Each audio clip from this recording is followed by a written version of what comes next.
Hi friends, welcome back. And today మనం multiple window handles గురించి తెలుసుకుందాం. Okay, how we can able to handle multiple window. Okay,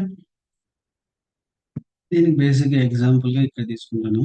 new tab ఇలా click చేసినప్పుడు automatic ఇక్కడ launch అవుతుంది. Okay, ఇలా launch అయిన దాన్ని మనం ఎలా ఇట్లా మల్టిపుల్ గా స్విచ్ అయిన దాన్ని ఎలా హ్యాండిల్ చేయగలుగుతాం మన సెలీనియం అనేది మెయిన్ ఇంపార్టెంట్ అన్నమాట. సమ్ టైమ్స్ ఈ విండో న్యూ ట్యాబ్ ఓపెన్ చేసింది కదా, అలా ట్యాబ్ కాకుండా సేమ్ ఇప్పుడు ఎలా బ్రౌజర్ ఓపెన్ అయిందో ఇంకా అనదర్ బ్రౌజర్ కూడా ఓపెన్ అవుతుంది అలా అలా కూడా కొన్ని వెబ్సైట్స్ ఉంటాయి. Okay, most of the time tabs ని యూజ్ చేస్తున్నారు ప్రెసెంట్. ఇన్ కేస్ అలా కూడా వస్తున్నప్పుడు మనం చేంజ్ చేసుకోవాల్సి వస్తుంది అనమాట. ఓకే, ఇప్పుడు దీనికోసం ఒక స్క్రిప్ట్ క్రియేట్ చేసుకుందాం.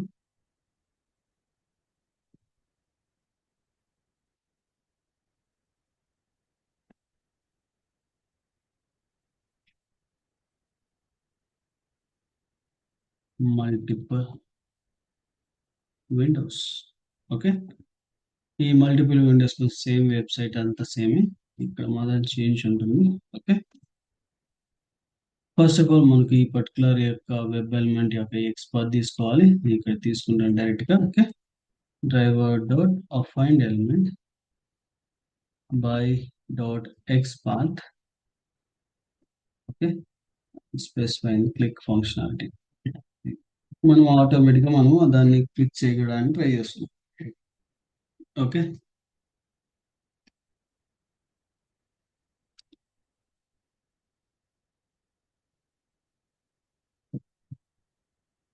అండ్ ఈ పర్టికులర్ దాన్ని మనం ట్రై చేసినప్పుడు ఇది ఆటోమేటిక్ గా ట్యాబ్ ఓపెన్ అవుతుంది. ఇది నెక్స్ట్ ట్యాబ్. మనము ఇందులో ఉన్నటువంటి ఈ particular demo dot open code dot com అనేది మనకు కావాలి. ఓకే, కాబట్టి మనము ఏంటంటే మనకు ఆల్రెడీ స్విచ్ అయింది. Normal cases without switching cases లో తీసుకున్నప్పుడు కన్సోల్ డాట్ రైట్ లైన్ మనకు మనం చేస్తుండేది కరెక్టా కాదా తెలియాలన్నప్పుడు మనకు ఆటోమేటిక్ గా మనము ఎందుకు స్విచ్ కావాలనేది కూడా తెలియాలి. కాబట్టి దీనికోసం ఇక్కడ రాస్తాం.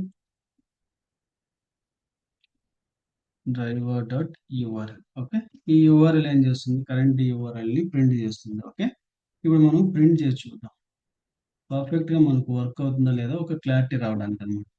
లేదా మనము అది స్విచ్ అయినటువంటి యొక్క యూఆర్ఎల్ మనకు వచ్చిందా లేదా తెలియాలి, దానికోసం అనమాట. స్టూడెంట్స్ ఇక్కడ అయ్యింది, బట్ మనకు యూఆర్ఎల్ వచ్చేసరికి పేరెంట్ వచ్చింది, చైల్డ్ రాలే. ఓకే, పేరెంట్ చూడండి బ్లాక్ స్టార్ డాట్ కామ్ అనేది వచ్చింది. ఓకే, మన బ్లాక్ స్టార్ డాట్ కామ్ కాదు, ఓపెన్ కార్డ్ డాట్ కామ్ అనేది. బ్లాక్ స్టార్ వచ్చేది మన పేరెంట్, ఇది చైల్డ్ రాలా, స్విచ్ అవ్వాలా. ఓకే, ఇటువంటి కేసెస్ లో మనం ఎలా చేస్తాం, దాన్ని మళ్ళీ ఎట్లా రీడ్ చేయగలుగుతాం అంటే, దీన్ని రీడ్ చేయాలన్నప్పుడు మనకి బేసిక్ గా ఏంటంటే ఫస్ట్ ఆ విండోస్ ని రీడ్ చేయాలి. ఓకే, ఆ విండోస్ ని రీడ్ చేయాలంటే ఎలా అంటే డ్రైవ్ డాట్ విండో హ్యాండిల్స్ ఒకటి, కరెంట్ విండో హ్యాండిల్ ఒకటి. దే ఆర్ టూ థింగ్స్ అన్నమాట. కరెంట్ విండో హ్యాండిల్ అనేది ఏం చేస్తుందంటే ఆ పర్టికులర్ గా ప్రజెంట్ ఏదైతే ఫస్ట్ డ్రైవర్ ఓపెన్ చేస్తుందో దాన్ని పేరెంట్ విండో అంటాం అనమాట. దానికి ఒక యూనిక్ ఐడి క్రియేట్ చేసి ఇస్తుంది. ఓకే, అండ్ దెన్ దీన్ని స్టోర్ చేయాలి. ఎందుకంటే ఇది యూనిక్ ఐడి ఇస్తుంది కాబట్టి మనం స్టోర్ చేయకపోతే మనకు తెలియదు కదా, కాబట్టి దీన్ని పేరెంట్. ఓకే, అండ్ మనకి అలాగే చైల్డ్ కూడా ఉంటుంది. Okay, driver dot window handles అనేది ఏం చేస్తుంది అంటే లిస్ట్ ఆఫ్ విండోస్ అనేది ప్రొవైడ్ చేస్తుంది. ఇప్పుడు చూడండి, లిస్ట్ ఆఫ్ విండోస్ ప్రొవైడ్ చేస్తుంది. ఓకే, ఇప్పుడు దీన్ని స్టోర్ చేస్తున్నాం, చైల్డ్ విండో.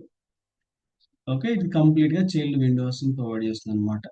ఓకే, మీరు ఇక్కడ చూసుకున్న get the window handles of the open browser. మనకి ఏదైతే బ్రౌజర్ ఓపెన్ చేసిందో ఆ చైల్డ్ విండోస్ ని వాటన్నిటిని తెచ్చుకోవడం కోసం వాడతాం అనమాట. ఓకే, మరి దీంట్లోంచి మరి ఎలా చేస్తామంటే దీన్ని రొటేట్ చేయడానికి ఫర్ ఈచ్ లూప్ అనేది వాడుతుంది. ఓకే, ఫర్ ఈచ్ లూప్ ద్వారా ఏం చేస్తామంటే ఆ window in child window. Okay, ఇక్కడ ఏం చేస్తామంటే ఇఫ్ మనకి ఇఫ్ మనకు వచ్చిన window not equal to parent. Parent కాకోకున్నట్టుంటే నెక్స్ట్ స్విచ్ కమ్మని చెప్తాను. ఓకే, ఇక్కడ ఎందుకు ఇది రాస్తాము అంటే బేసిక్ మనకు ప్రతిసారి మనకు యూనిక్ ఐడీస్ అనేది క్రియేట్ చేస్తారు. ప్రతి విండోకి ఒక యూనిక్ ఐడి అనేది డ్రైవర్ క్రియేట్ చేసుకుంటుంది. కాబట్టి మనం దాన్ని నాట్ ఈక్వల్ కింద చేసుకుంటే ఆటోమేటిక్ గా మనం చేసుకోవచ్చు అనమాట. Okay, driver dot switch to dot window and ఇక్కడికి వచ్చేసరికి ఆ విండో యొక్క ఆబ్జెక్ట్ అనేది పాస్ చేయాలి. ఓకే, మనకి అది వన్స్ అది పాస్ అయిపోయిన తర్వాత బ్రేక్ చేస్తున్నాం లూప్ ని. బ్రేక్ చేసేసాక ఇంటర్ ఫర్ ఈచ్ లోపల నుంచి కూడా బయటకు వచ్చి console dot right line. Okay, ఇక్కడ మనకు child URL okay, driver dot URL. Okay, ఇది ఏం చేస్తుంది, చైల్డ్ విండో యొక్క యూఆర్ఎల్ తెచ్చుకుంటాం. ఓకే, తర్వాత పేరెంట్ విండో తెచ్చుకోవాలంటే మనం డైరెక్ట్ గా మరి యూఆర్ఎల్ రాస్తే రాదంటే రాదు, ఎందుకంటే మనము చైల్డ్ విండోలోనే ఉంటాం కాబట్టి ఎన్నిసార్లు డ్రైవర్ డాట్ యూఆర్ఎల్ తీసుకున్నా చైల్డ్ విండో యొక్క యూఆర్ఎల్ మాత్రమే ఇస్తుంది. కాబట్టి మరి ఎట్లా చేయాలి అన్నప్పుడు దాన్ని switch back to the original place కి. ఓకే, దానికి మళ్ళీ కూడా మనం driver dot switch to dot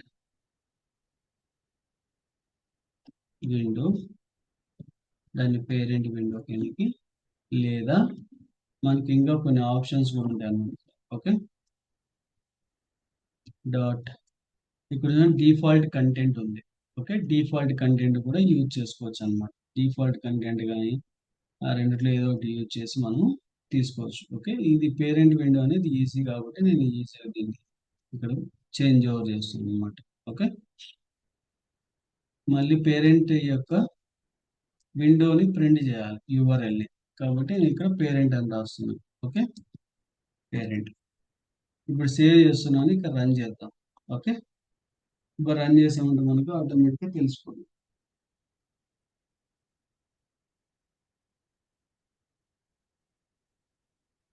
చూడండి మనకు అక్కడ స్విచ్ అయ్యి మళ్ళీ ఇక్కడ స్విచ్ బ్యాక్ కూడా రిటర్న్ వచ్చేసింది. ఓకే, మనం చూస్తే ఓకే,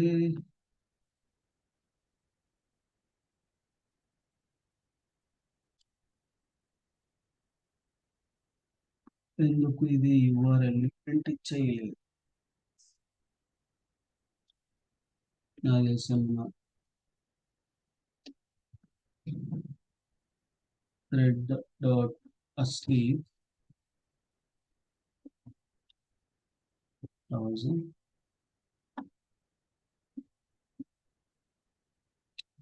ఏదైనా ఇది స్పీడ్ అది షిఫ్టింగ్ అయినప్పుడు maximum problem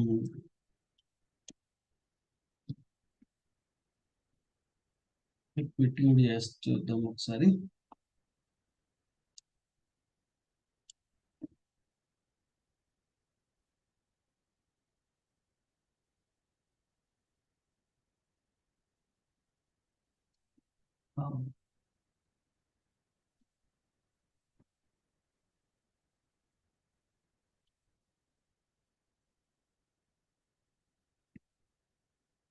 driver dot URL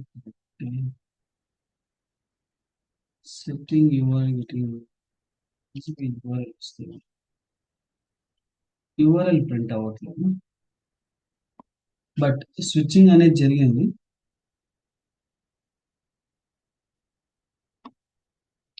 ఇప్పుడు వచ్చింది. టైం డిలే అండ్ ఇక్కడ ప్లస్ సింబల్ మిస్ మ్యాచింగ్ అనేది నేను లాస్ట్ టైం కామా పెట్టాను. నాకు ఎక్కువగా ప్లే రేట్ వాడుతున్నప్పుడు కామా వాడి వాడి అది కామాతో చేయడం వల్ల అది కరెక్ట్గా రాలేదు, సారీ. ఓకే, మనకి ఇప్పుడు 100% మనకు రిజల్ట్ అనేది డిస్ప్లే చేసింది కదా ఇక్కడ. ఓకే, లైక్ దిస్ మనకు ఆటోమేటిక్గా అన్ని కూడా ఇలా స్విచ్ చేసుకుంటూ వెళ్ళొచ్చు అనమాట. ఓకే, ఐ హోప్ ఇట్ మీకు ఎంటైర్ కాన్సెప్ట్ అర్థమైంది అనుకుంటున్నా. Please do subscribe and share to your friends and colleagues. Thank you.